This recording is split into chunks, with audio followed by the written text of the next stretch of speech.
Good afternoon everyone. मैं सुमन तिवारी। आज मैं आप लोगों को व्यक्तित्व और सामाजिक विकास, जो शांति शिक्षा और सतत विकास के अंतर्गत का टॉपिक है, उसे डिस्क्राइब करूँगी। तो इसमें व्यक्तित्व और सामाजिक विकास दो चीज़ें हैं।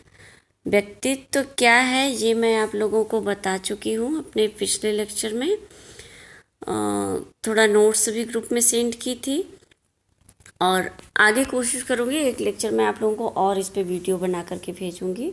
इसके डेफिनेशन और डिटर्मिनेंट्स वगैरह सब सेंड करूँगी। आज मैं आप लोगों को व्यक्तित्व और सामाजिक विकास एक जो मिला करके टॉपिक है, इसी को डिस्क्राइब करूँगी।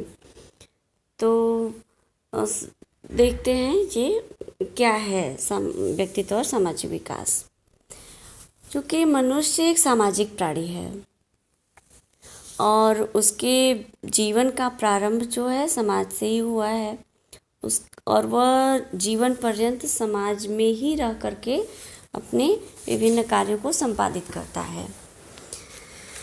तो ऐसी स्थिति में देखा जाता है कि समाज के सदस्यों के बीच पारस्परिक सहयोग तथा जो मानवीय अंतरक्रिया, इंटरपर्सनल रिलेशनशिप जो होता है वो होना स्वाभाविक है। तो समाज के सदस्यों के बीच सोशल इंटरेक्शन जो होता है उसके 5 आधार हैं। ये 5 आधार कौन कौन से हैं? वो है सहयोग, प्रतिस्पर्धा, संघर्ष, व्यवस्था और आत्मीकरण।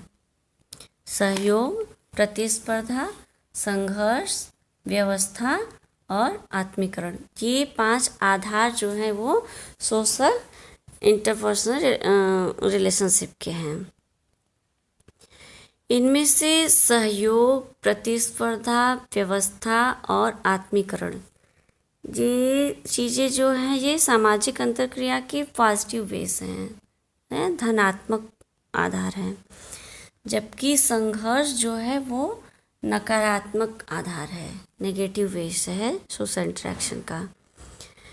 ये संघर्ष विघटन का कारण बनता है। ऐसी स्थिति में कुछ विघटनकारी तत्वों जैसे हिंसा, असंतोष को समाप्त करने के लिए या कह सकते हैं कि इसको कम करने के लिए विद्यालय स्तर पर शांति शिक्षा में कुछ महत्वपूर्ण विषयों को शामिल किया गया है। शांति शिक्षा के अंतर्गत कुछ महत्वपूर्ण विषयों को शामिल किया गया है। हिंसा और सामाजिक असंतोष को समाप्त करने या समाप्त क्या किया जा सकता है, इसको कम किया जा सकता है शिक्षा के माध्यम से। तो इसमें जो कुछ विषयों को शामिल किया गया है वो है सामाजिक न्याय, सहिष्णुता, मानवीय गरिमा, सांस्कृतिक विविधता इत्यादि। अब अगर हम व्यक्तित्व के सामाजिक विकास की बात करें तो देखते हैं कि आज हमारे चाहे फॉर्मल एजुकेशन हो या इनफॉर्मल एजुकेशन हो, औपचारिक शिक्षा हो या अनौपचारिक शिक्षा हो, इसमें बालक के भावात्मक पक्ष की अनदेखी हो रही है, जबकि संज्ञानात्मक पक्ष पर विशेष बल दिया जा रहा है। आज के परिवेश में यदि हम बात करें तो ये देखा जा रहा है कि बालक के भावात्मक पक्ष की अनदेखी कर रहे हैं और उसके संज्ञानात्मक पक्ष पर विशेष बल दिया जा रहा है। हम अपने आसपास या अपने घर में ही देखें तो हम भी कहते हैं कि हमारा बच्चा बहुत बुद्धिमान है, बहुत तेज है, अपनी क्लास में अव्वल रहता है, लेकिन हम इस बात पे नहीं ध्यान देते हैं कि हमारे बच्चे का व्यवहार कैसा है, हमारा बच्चे का क्लासमेट के साथ उसका कैसा रिलेशनशिप है। इसी चीज़ को ये कह रहे हैं कि भावात्मक पक्ष की अनदेखी किया जा रहा है। इसका परिणाम क्या हो सकता है? इसका परिणाम क्या आ रहा है? वर्तमान समय में बढ़ती हुई असामाजिकता, जो असामाजिकता बढ़ रही है उसका मुख्य कारण क्या है? हमारी भौतिक तरक्की और मानवीय आधार में असंतुलन, मानवीय व्यवहार में असंतुलन और हमारी भौतिक तरक्की ही इसका मुख्य कारण है, जो हमारे असामाजिकता व्याप्त हो रही है। तब वर्तमान में हमें शांति शिक्षा के द्वारा विभिन्न प्रकार के सामाजिक गुणों का विकास करने पे जोर दिया जा रहा है। जैसे जो स्कूल लेवल पे शांति शिक्षा को चलाया जा रहा है, इसका कारण क्या है? इसका कारण यही है कि सामाजिक गुणों का विकास किया जाए, जैसे प्रेम, सहयोग, करुणा, मैत्री भाव, सहिष्णुता का पाठ पढ़ाना, और इन सब के माध्यम से बालकों में वसुधैव कुटुंबकम की भावना का विकास करें। साथ ही साथ बालकों में जो है नैतिक मूल्यों का भी विकास करें।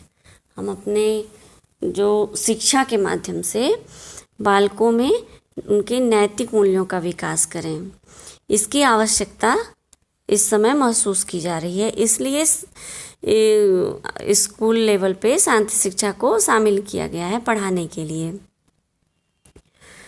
प्रसिद्ध वैज्ञानिक हैं डार्विन। उनका सिद्धांत है जीवन संघर्ष और योग्यतम की उत्तरजीविका। ये इसके अंतर्गत है, हम इसमें शामिल किए। हो सकता है ऑब्जेक्टिव क्वेश्चन में पूछे, इसलिए आप लोगों को हम ये लिख करके दे रहे हैं। डार्विन का सिद्धांत है जीवन संघर्ष और योग्यतम की उत्तरजीविका। आज सोचने की बात है कि मानव जैसा सीमित बल का प्राणी कैसे प्रकृति का सबसे शक्तिशाली प्राणी बन गया है।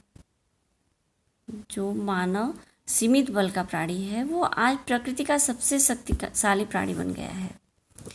क्या इसमें केवल शारीरिक बल और बौद्धिक बल ही योगदान कर रहे हैं?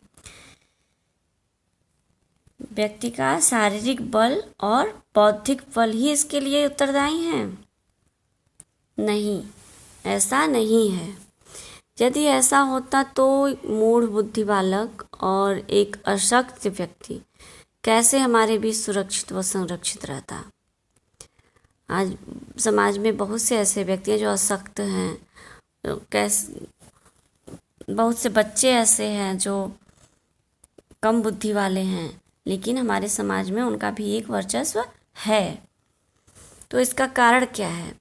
इसका कारण ये है कि हमारे शारीरिक बल और बौद्धिक बल के अलावा नैतिक बल और सामाजिक मर्यादा भी मानव सभ्यता का आधार है। नैतिक बल और सामाजिक मर्यादा, ये जो है हमारी सभ्यता का आधार है, मानव सभ्यता का आधार है। तो अब हम व्यक्तित्व और सामाजिक विकास के संदर्भ में, व्यक्तित्व और सामाजिक विकास के संदर्भ में अगर निष्कर्षतः देखें तो कह सकते हैं कि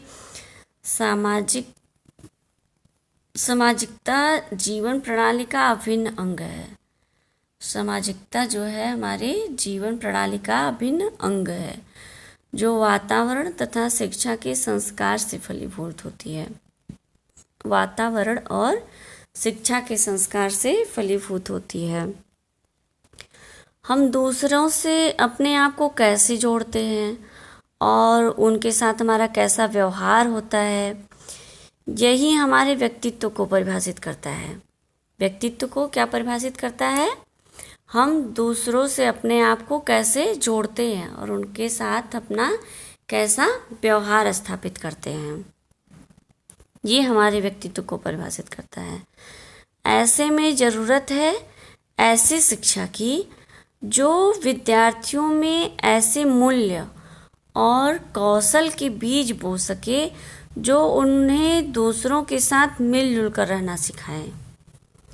ऐसे कौशल को विकसित करने की ज़रूरत है जो दूसरे बच्चों के साथ मिलजुल कर रहना सिखाए। तो आज हमारा ये लेक्चर व्यक्तित्व और सामाजिक विकास का टॉपिक समाप्त होता है। धन्यवाद।